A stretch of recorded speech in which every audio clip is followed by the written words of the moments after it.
Welcome back to K-Stang Productions. This is week 11 of the NFL. And the first game that we're going to talk about, we're just going to go ahead and get right into it. The Commanders versus the Eagles. And Jalen Hurts versus Jaden Daniels was an epic thing to watch. The Eagles and Saquon Barkley put on a show. And obviously we expect the Eagles and the Commanders to... Let me rephrase that. The Commanders, before Jaden Daniels got there, was absolutely atrocious. Then you get the Eagles, and the Eagles is actually pretty good because they have Jalen Hurts. They received Saquon Barkley over the summer, and they had Brown. I can't think of his name. What is his name? Can't think of his name. What am I doing? I am AJ. It might be Antonio, I'm not going to lie. But A.J. Brown, then you have Devontae Smith, you have Goddard, you have all these pieces. Jason Kelce left. This year, we expected this to be a really good game. The Commanders are now sitting 7-4. They're starting to get a lot more losses underneath their belt. But the Philadelphia Eagles are 8-2. So the people that were talking saying the Philadelphia Eagles are trash needs to shut up, because the Philadelphia Eagles are not bad. Now when they got the defensive line, the struggle, when they got that figured out, ultimate contender. Let me go into some stats, because honestly, I like both of these teams as of right now. The Commanders and Jaden Daniels, I'm hoping that they do something. I hope he gets Rookie of the Year, because that would be great. And if he could win MVP too as well, that'd be amazing. But I don't think we've ever had that Rookie of the Year, Offensive Rookie of the Year, and then MVP. I don't think we have had that. But they might just win a Coach of the Year. Just saying. But Jalen Hurts went 18 for 28, 221 yards. He didn't have a touchdown. He didn't have an interception. So honestly, I'll take that from him. Hopefully he's not regressing, because when he first got into the Philadelphia Eagles starting role, he looked kind of atrocious. He progressed. He developed. He became to be what he is now, going to Super Bowls, going to the playoffs. That of such. Saquon Barkley is still having a great year. 26 carries for 146 yards and 2 touchdowns. Giants are crazy for just even letting him go. That's nasty work, but that is what he's going to give to you. And thank God he hasn't got hurt this year. Because when he was with the Giants, he must have had a Giants curse or something, because that dude would always get hurt.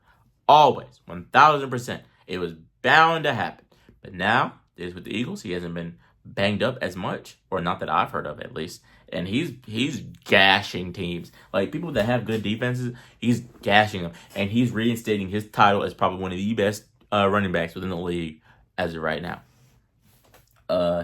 A.J. Brown didn't really have a great day. He had 65 yards on 5 receptions. Dallas Goedert was the second leading receiver with 5 receptions for 61 yards. And Saquon Barkley did what Saquon Barkley usually does. He had 52 yards. And Devontae Smith had 29 yards. Honestly, I think that they incorporate Devontae Smith. But when you have so many outlets to pass the ball to, you can't get it to everybody. But that's what I think. Jaden Daniels went 22 for 32, 191 yards, a touchdown, and one interception. This is probably one of the worst games that I've seen him play, or such as statistical wise. But when you play, you can't win every game. Like we see the Kansas City Chiefs, they lost it. You can't win every game, but man, if you can win those most important games, then nothing else matters. Because I promise you, if the Chiefs win the Super Bowl, we're not going to be talking about how they lost to the Bills in the regular season. We're going to talk about how they won those playoff games, and how they won the games up to get into the playoffs. Because I'm sure they're still sitting at the top of their division for sure. Actually, they are. But Brian Robinson Jr. went 16 for 63 and a touchdown. Jaden Daniels was the leading rusher right behind him with 7 for 18.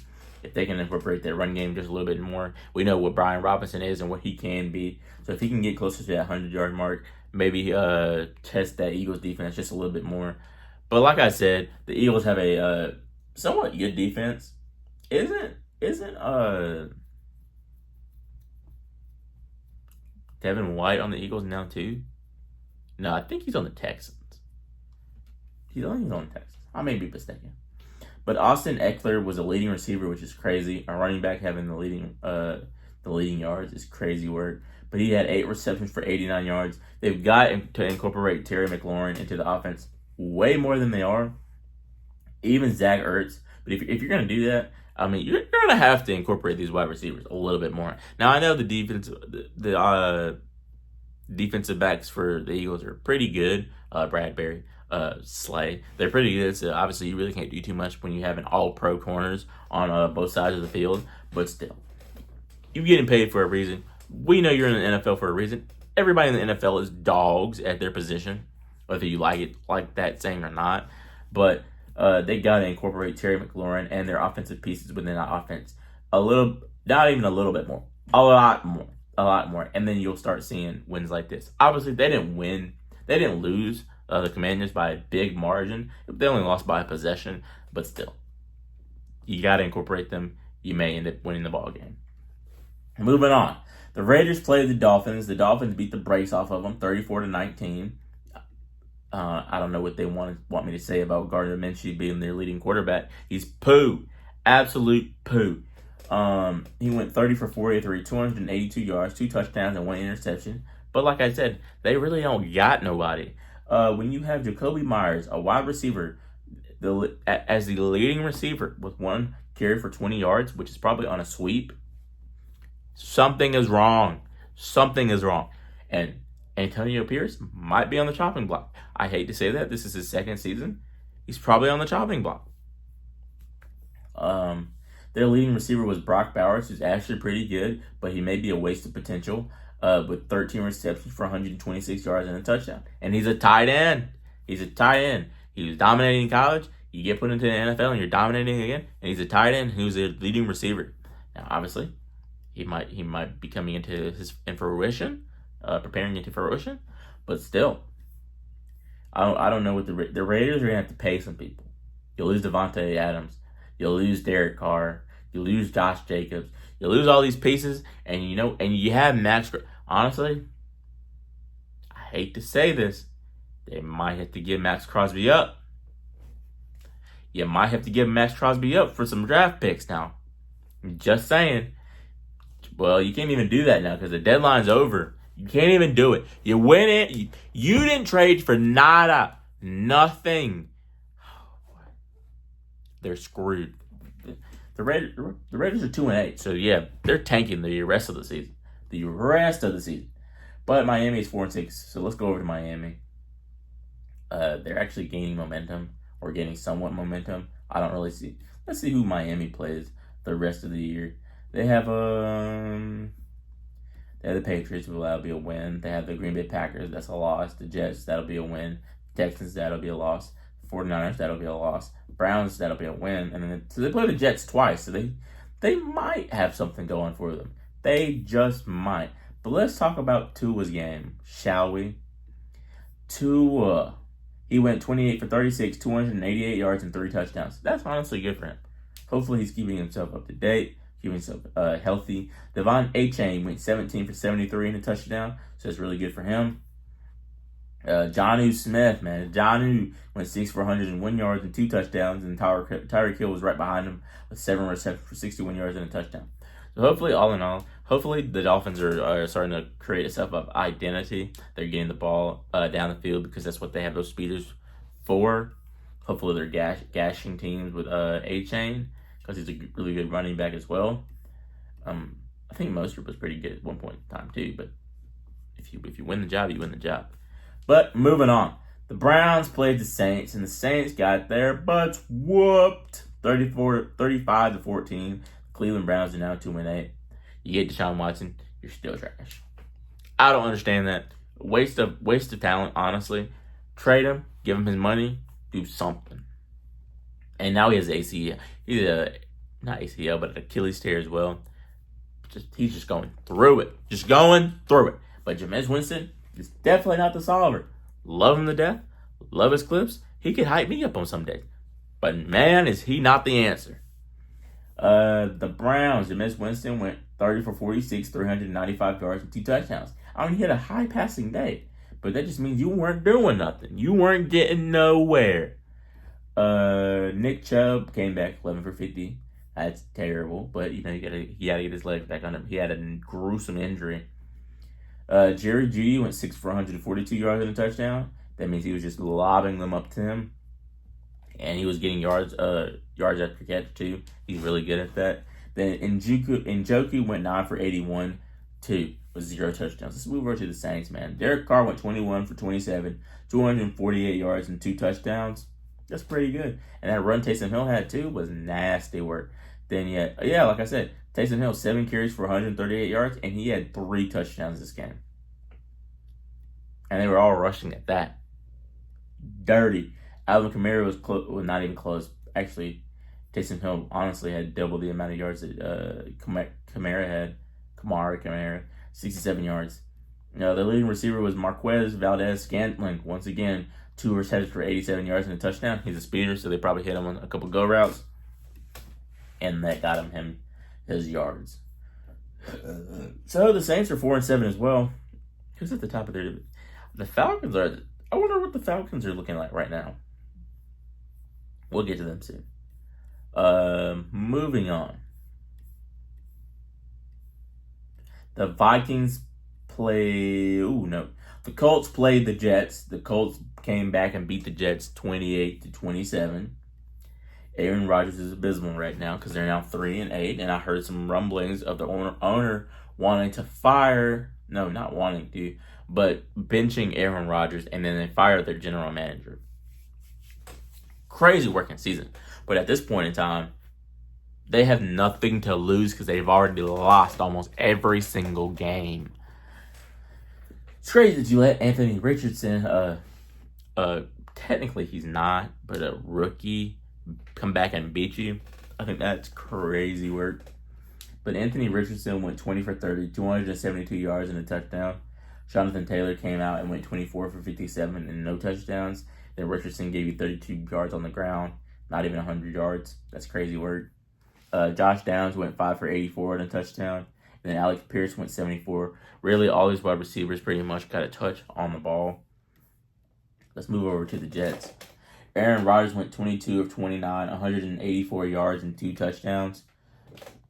And then Breece Hall went 16 for 78 and a touchdown. Aaron Rodgers actually scrambled for 7 yards. Devontae Adams went 6 for 72. Breece Hall went 7 for 43. It's just abysmal how the Jets can lose like so easily. Like I have never seen a team have so much, the Dallas Cowboys, but I've never seen a team have so much potential other than the Dallas Cowboys and still lose. Who do they have the rest of the year?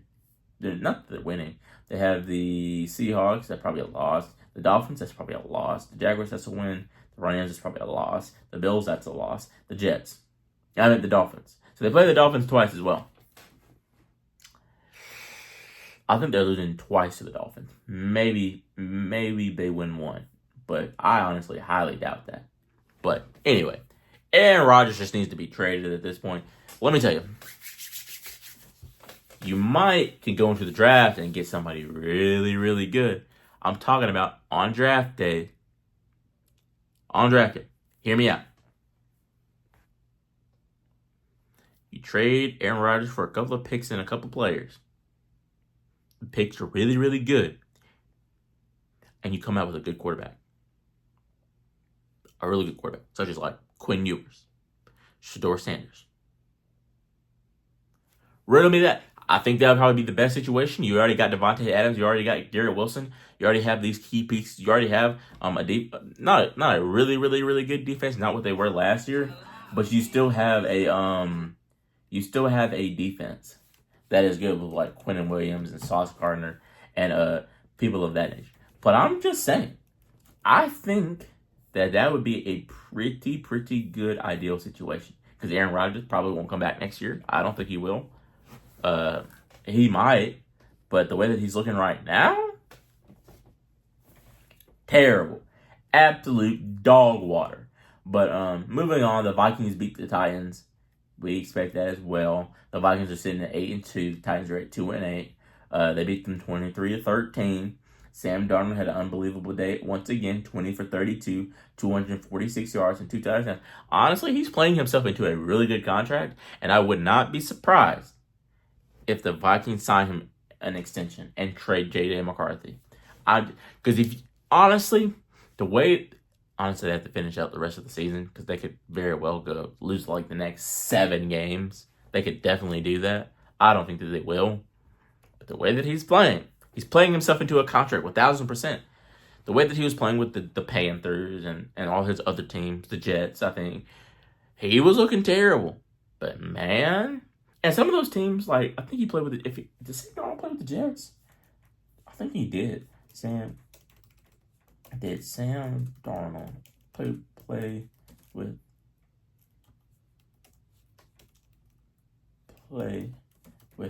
the Jets? I think he did. Yeah, he played with the Jets as well.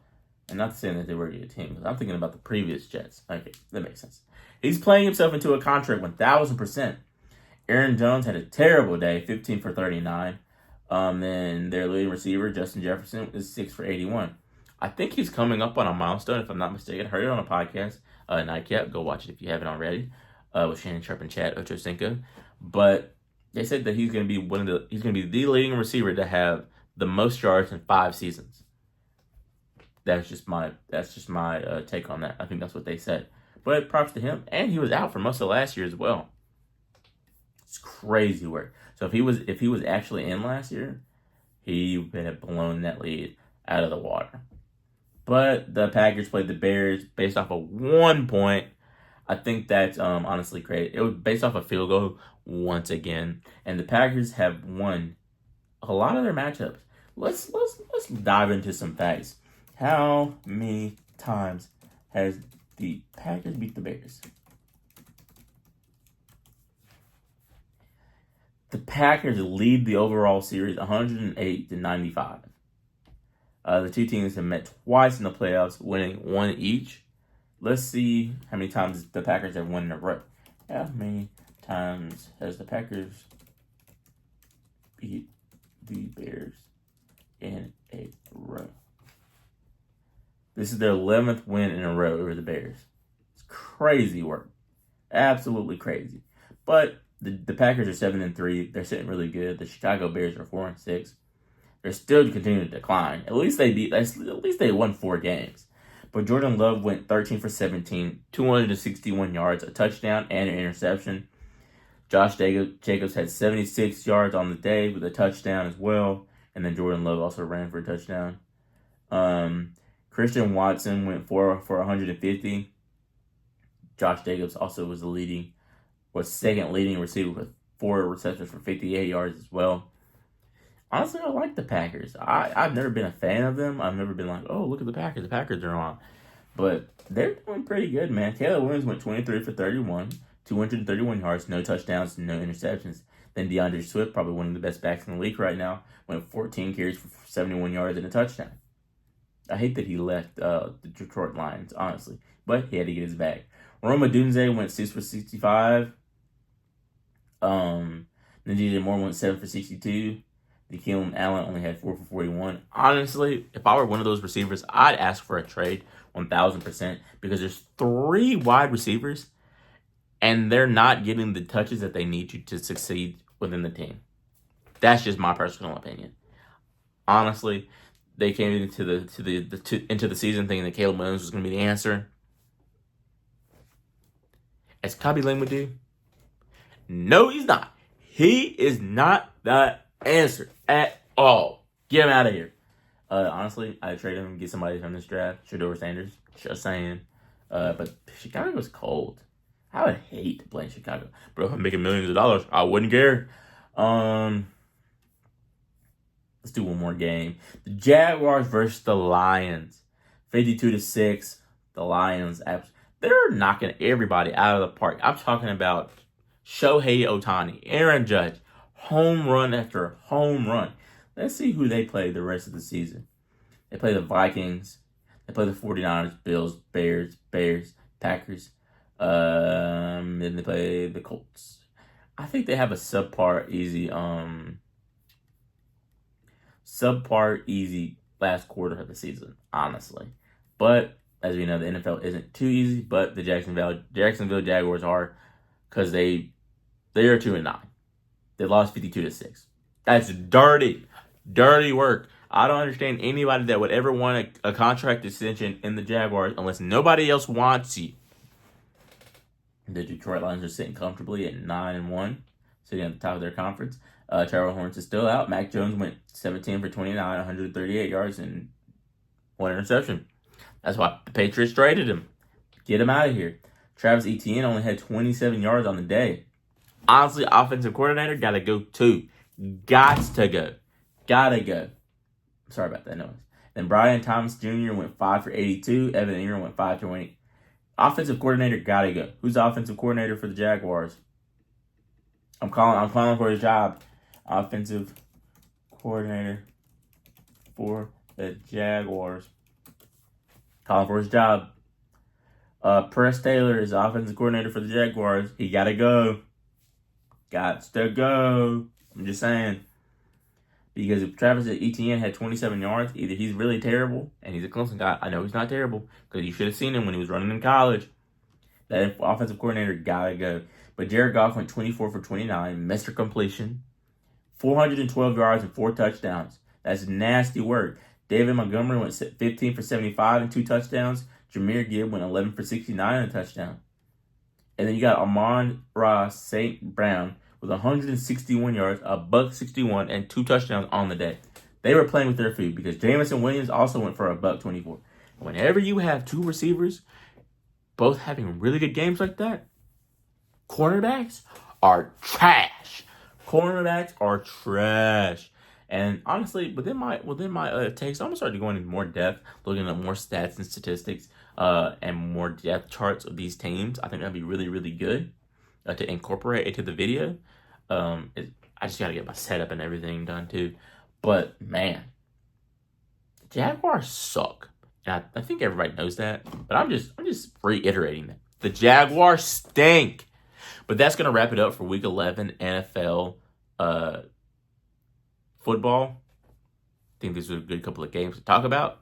But as you know, there will be a part 2. So please watch part 2 of Week 11 NFL football. And I'm your host, K-Stang, Keanu Smith, and I'm out. See you in the next vid.